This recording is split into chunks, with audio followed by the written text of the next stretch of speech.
Hey guys, it's Devin. Oh, I just moved the camera. Oop, sorry about that. Today I'm going to do my May 2012 favorites and flops. I decided before 2012 started that I was going to change the name of it. I had no idea that May was going to be the first month I was going to be able to actually use the name and do a favorites, but that's just how it ended up. So for the rest of 2012, it's going to be favorites and flops. And I'm going to jump right into it because I have got, I feel like, a lot sitting here.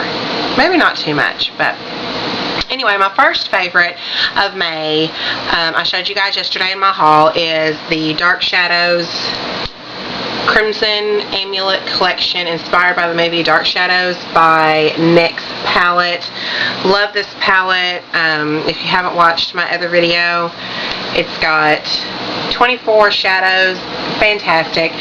Like the majority, well, not the majority, but it's got a lot of mattes down here, and it's got ones that are sparkly, and it's just a really good, you can do just about any look that you want to look, any look that you want to do with those shadows. It's got bright colors, neutral colors, and then it's got the blushes and a highlight and some lip glosses and stuff down here. It's just a fantastic palette. I love it. I have definitely been reaching for this almost every single day since I bought it. Another one of my favorites has been the Hoola Bronzer by Benefit. Now I got a back, this is what it looks like. It's just a really pretty matte bronzer. It's gorgeous. It looks really good on fair skin. Obviously, I have really pale skin. It looks really good on pale skin. I love it. But I got this in a kit back in, I want to say February. It was called the Beautiful Bronze Kit or something from Benefit. If they still have it, I highly recommend it. It came with 4 full-size products. It came with this and a eye pencil that was a highlighter, and something else that I can't remember. Oh, a full size of the Bad Gal lash. It came with the brown Bad Gal lash. And then it also came with another one of my favorites, which is the High Beam highlighter by Benefit. This is my favorite highlighter ever. I freaking love this stuff. It just leaves the prettiest, I've got it on today, I don't know if you'll be able to see it, probably not, but it just leaves the prettiest sheen on your cheekbone, and when the light catches it, it's freaking gorgeous. I cannot say enough good stuff about this. I can't believe it took me that long to try this. I didn't even buy the kit for this. Actually, I bought it for Hoola because I had heard so much good things about Hoola.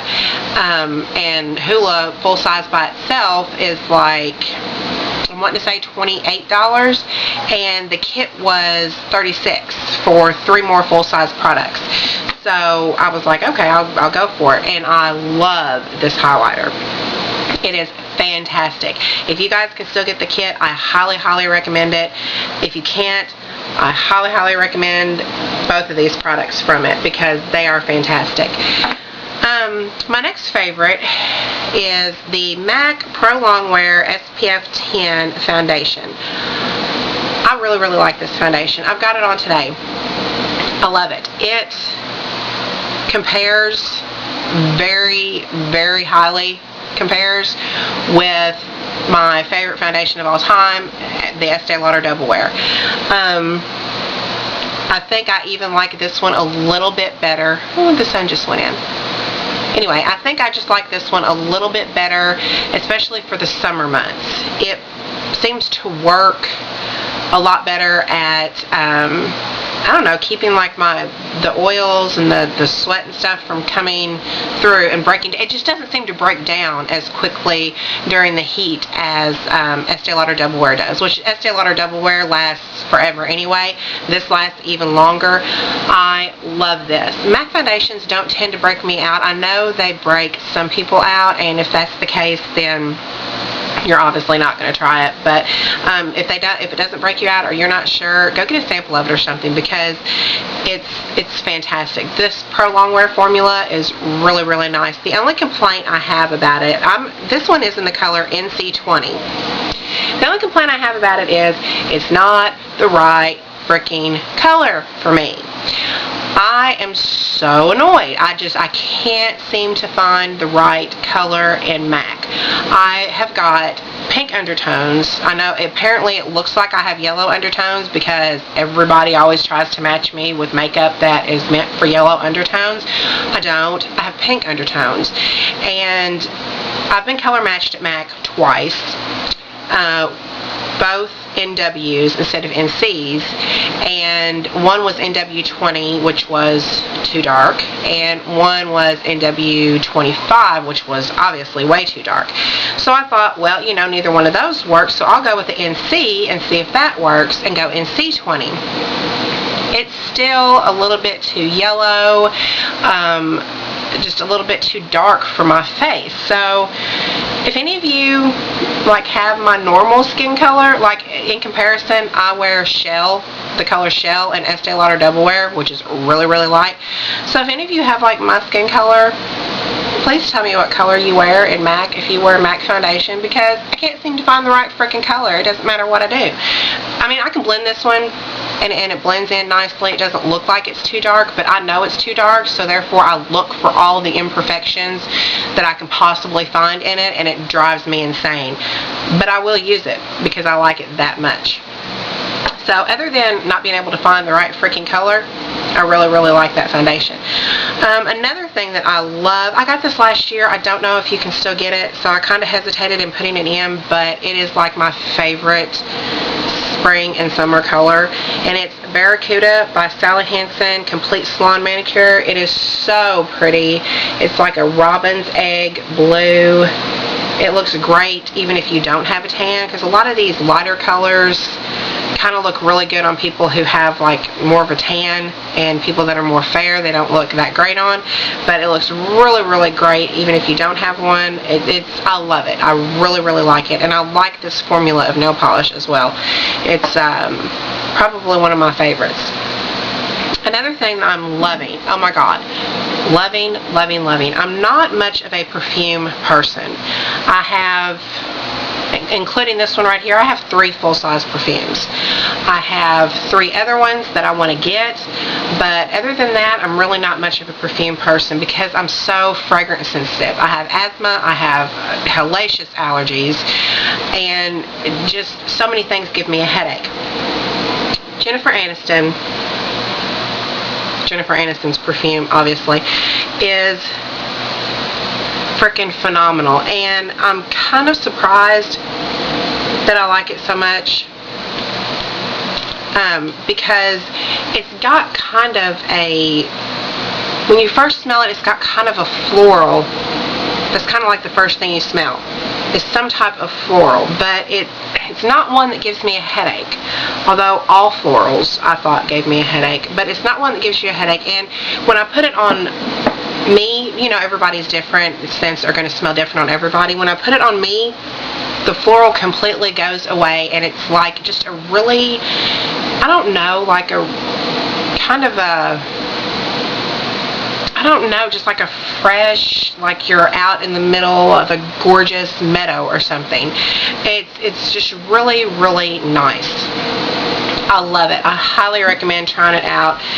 If you're a perfume fanatic, you'll probably love it. If you're a perfume fanatic, you're probably not fragrance sensitive, but if you're not a perfume fanatic and you are fragrance sensitive, I would still try this. I got mine at Ulta. I know they sell it at Sephora and Ulta and stuff like that, so love that. As you can tell, I got the huge full-size bottle. It's fantastic.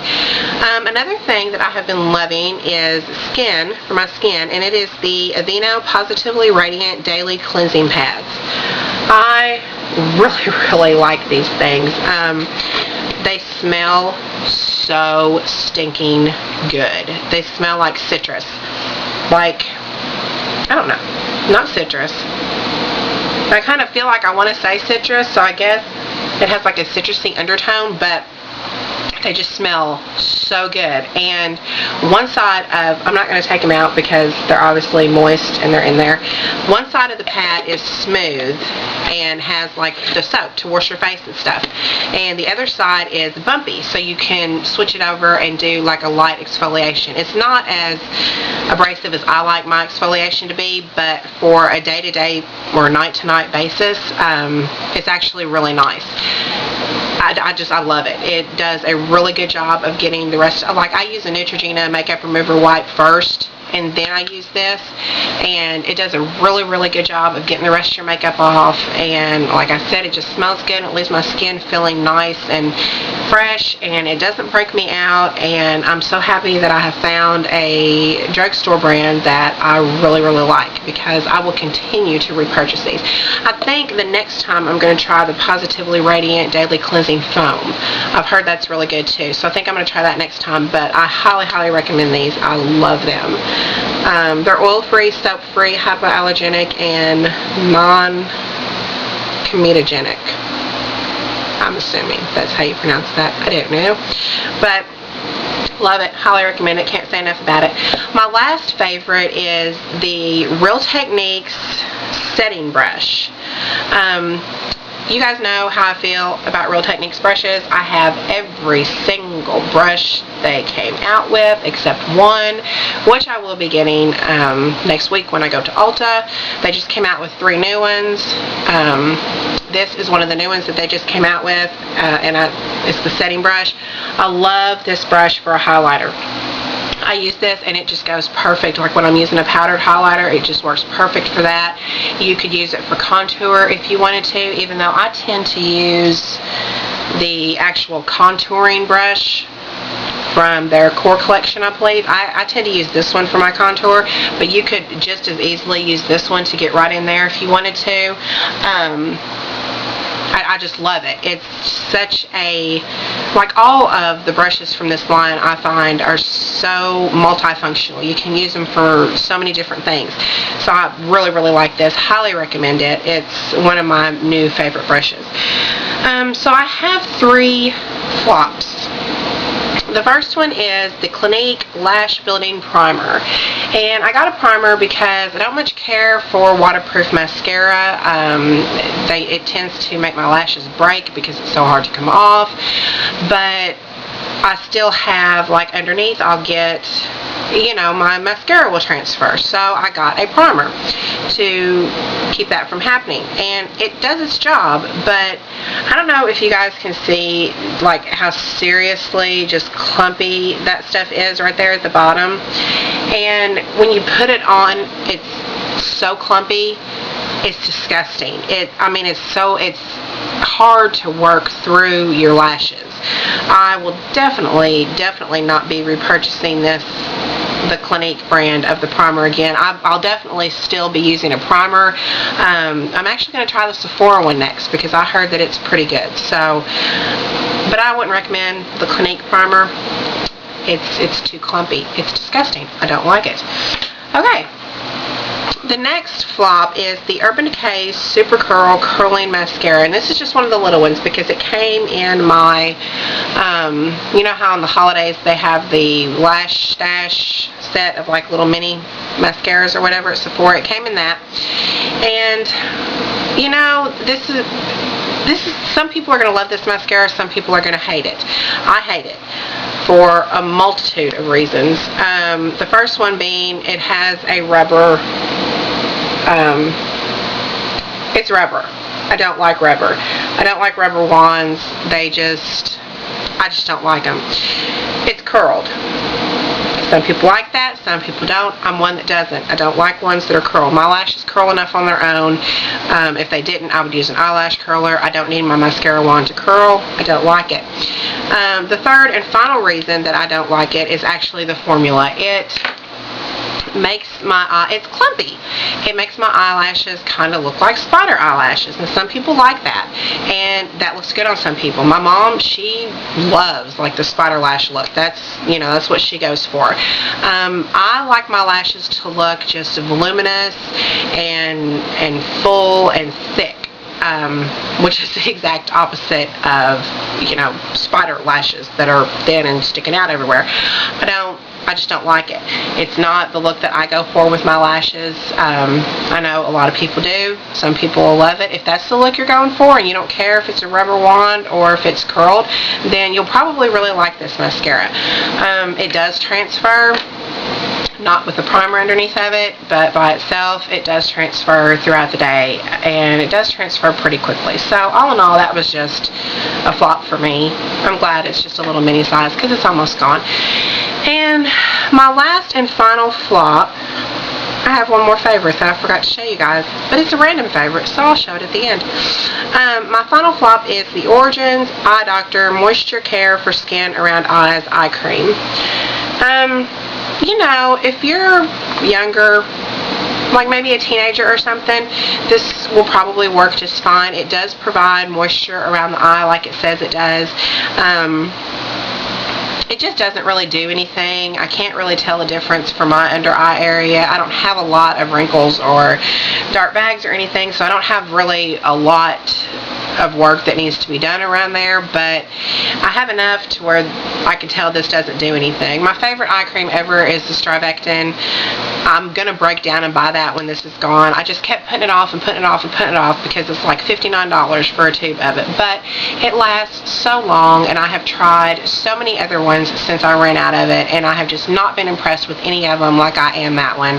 So I'm going to go back to the Strivectin as soon as this one's gone. This one can't be gone soon enough, and quite frankly, I'll probably buy the Strivectin before this one's gone because I really just dislike it that much. But anyway, it's just not good. If you're older and you have issues around your eyes that you're trying to work on, I wouldn't suggest this one. Of course, you know, on the website it doesn't claim to do anything, so I don't know what the hell I was expecting when I bought it. I think I was in a hurry, I needed an eye cream, and I clicked on it and it had good reviews, so I got it. Those reviews must have been from people who were 16 years old. You know, because at 16 you don't have any issues with, you know, your eyes. I didn't anyway. But that is it, except for my last and final favorite that I keep trying to forget. Bridesmaids. Oh my god. If you guys have not seen this movie, seriously, it is so freaking funny. It has been my favorite movie since it has come out. I have watched it so many times. I rented it. I always rent movies before I buy them. And I rented it before I bought it. I could not stop laughing. I'm just thinking about it right now, and I'm like, I can't stop laughing. It is such a funny movie. It's seriously, it's just hilarious. It's a must-see. And you know, it's not a chick flick either, so that's good. My old man likes it just as much as I do. So thank you guys. I'm sorry, I'm looking back here. My kids are on the trampoline back here, so I'm keeping an eye on them too. So thank you guys so much for watching, and I will see you again in my next video. Bye.